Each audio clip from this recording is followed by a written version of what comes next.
You may have been told by some angel investor or advisor that your solution needs to be 10 times better, faster, or cheaper than the competition.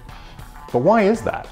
Well, today I want to unpack why it is angel investors and VCs are asking for that, and why it's not just an investor thing, but is key to the success of your startup.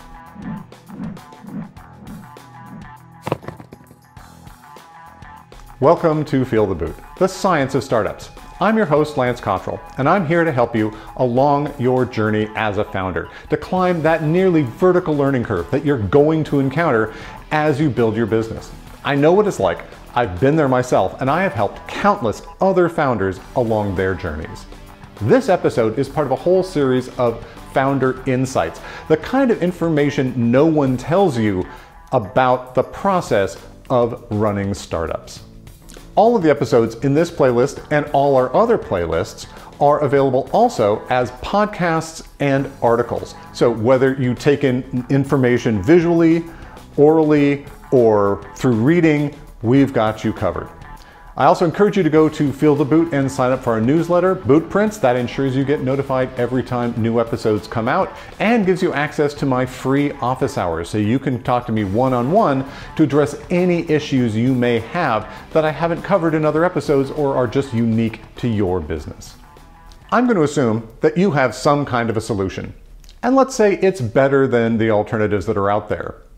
Isn't that enough? Shouldn't you be able to succeed because you're better? The answer is no. And the reason has everything to do with the inherent nature of startups and the decision-making process of your customers, particularly in the B2B arena. Now, obviously, the 10x number is arbitrary. It's a nice round number that we can talk about. But the point is, it isn't enough to be a little bit better. Being 10% better than your competition simply won't cut it. You need to be hugely better. And the reason is there's a large cost to making these kind of decisions for your customers. It is a much bigger deal for businesses. So with consumers, the need to be so much better is a little less because the consequences of making a mistake are smaller.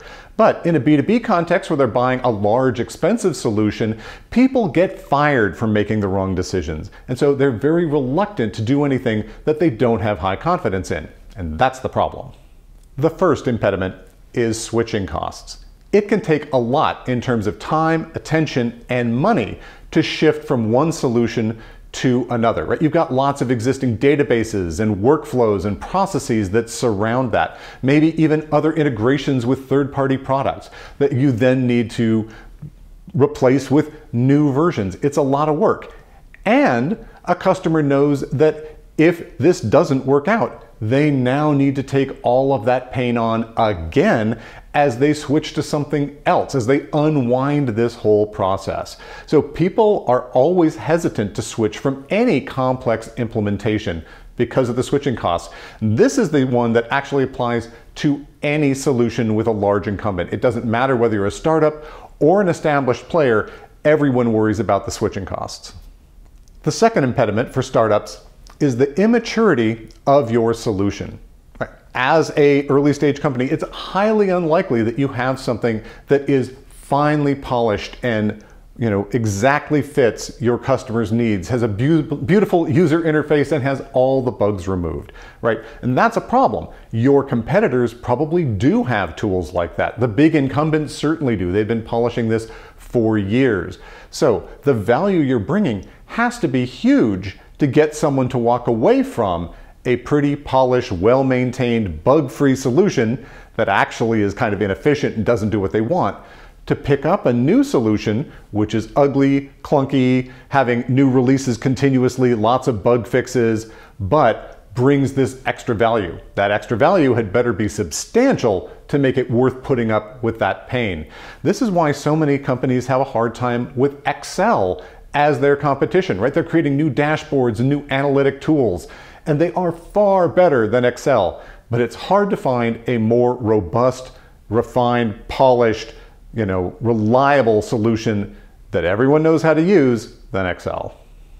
The third reason you need to be so much better is the sad reality that most startups fail. If someone invests in switching to adopt your solution, the odds are better than 50% that the startup won't be there in 2 years. And within 4 years, that goes up to say 60, 70, 80%, depending on the kind of business you're in. So the probability is that if they adopt your solution, they will be switching again because something happened to your company. Now, that is a big downside. And to get them to do it, the upside has to be equally tremendous. And that really is where that 10 times kind of number comes in.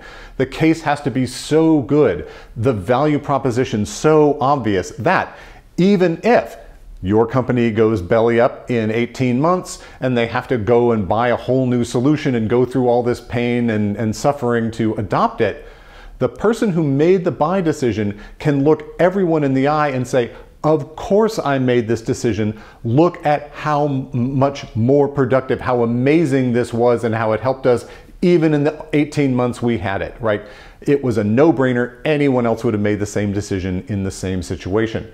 But that takes a lot, right? It can't be 10% better. Everyone will go, you idiot, you cost us $10 million in retooling for a 10% performance improvement. Not going to happen, right? It's got to be something where as soon as you explain the reason you made the decision, everyone agrees. They'll say, it's unfortunate that this went wrong, and hopefully this won't happen to the next solution we adopt, but we all know that was the right call to make.